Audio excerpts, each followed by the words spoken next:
I wanted to take this opportunity to talk a little bit about the use of anabolic steroids and just performance-enhancing drugs in general when you're trying to combat male pattern baldness. Now, before I say anything, I'll say that if you want to save your hair and you have the male pattern baldness gene, then the absolute best thing to do would be not to touch the cell tech to begin with. There is no such thing as a hair-safe cycle. All steroids are bad. Some are certainly worse than others, but if you're already struggling to maintain your hair with your body's own natural production of androgens, just think about how much worse that's going to be if you quadruple your androgen levels through an exogenous substance like testosterone. It's going to make it a lot worse. However, if you've heeded my warning to decide you want to cycle anyways, I'm just going to say a few things that you can consider before you actually start the cycle. Now, if you're going to do it, the best thing to do would be to use testosterone only. Testosterone only is optimal for people who are new to steroids. I mean, your androgen receptors are going to be very fresh, so it's going to be very, very powerful. You're going to get a lot of muscle, and you're going to get a lot of strength very, very quickly on like a basic 8 to 12 week cycle. And what a good dosage would be like 500 milligrams per week. And the good thing about testosterone, the reason why I'd recommend that if you insist on using steroids despite having the male pattern baldness gene, is because testosterone still has to, even exogenous testosterone like testosterone cypionate or anathenate, still has to go through that enzymatic pathway where the alpha 5 reductase enzyme converts testosterone to DHT. So if you're suppressing that, it will still work even on a synthetic testosterone. The problem is that you have so much more testosterone that you'll probably still have a lot more DHT left over even if you're on finasteride. So if you're on finasteride, you probably want to upgrade to dutasteride. You don't want to bother increasing your doses of finasteride unless you're on a very, very low dosage, because the effectiveness of finasteride peaks after 1 milligram. There's no evidence that further dosage beyond that will suppress DHT levels beyond 60-70% or so, whereas dutasteride will suppress DHT levels up to 90%, so that should be effective unless, of course, you're really, really sensitive to male pattern baldness, in which case you probably shouldn't even considering cell tech at all if you value your hair. Now, if you're going to stack, here's something to keep in mind. Virtually every oral steroid is DHT based.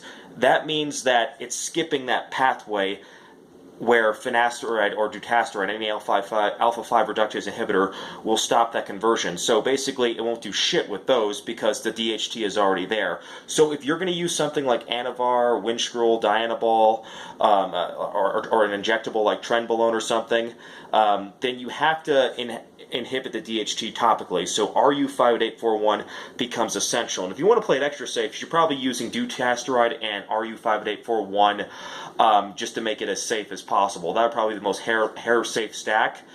And assuming you're not super sensitive to male pattern baldness, that should be effective enough as it is. Also, don't be deceived by like people who tell you that some like steroids like Anavar are hair safe. That's just absolutely bullshit. I mean, it's not as androgenic as say like as Anadrol or something, or like Dianabol, Winstrol, but it's still DHT based, so it's still going to be devastating for your hair. And that myth that like Anavar is hair safe, it arose from the idea that it's a woman's steroid, so since women use them they don't get hair loss, it should be safe for men. But what people don't consider is the fact that Anavar in women is typically used at like 5 to 10 milligrams per day, whereas for men, in order to have an effective level, it has to be 50 milligrams. If you're not using it at 50 milligrams, then it's going to be just like a kind of like a powerful creatine. So yeah, that one is not hair safe either. Now, when it comes to other over-the-counter like performance-enhancing drugs you can get that are still on the market as of today, but will likely be taken down by the FDA soon, SARMs don't have any androgenic activity on the scalp, so they can be considered hair safe. However, one thing to consider about SARMs is that they're very similar to DECA, which is a SARM too, and DECA absolutely cannot be used with steroids, like it cannot be used with finasteride or dutasteride, I should say, excuse me, because those drugs will actually convert DECA into a compound that's even more androgenic to DHT, so it'll be very, very hair unfriendly. So it's kind of a shame because DECA is a SARM, so it doesn't have any androgenic activity on the scalp either, yet it will be worse than any other steroid if you use it with finasteride. So for those who are confused, SARM means selective androgen receptor modulators, and those are basically like drugs that actually increase androgenic activity only on certain areas, like the skeletal muscle, and but while they avoid like androgenic activity on the scalp. So the idea is that they don't have as many side effects. However, some people have still reported suppression with them, especially at higher doses with like a drug like Osterin, like 50 milligrams plus per day.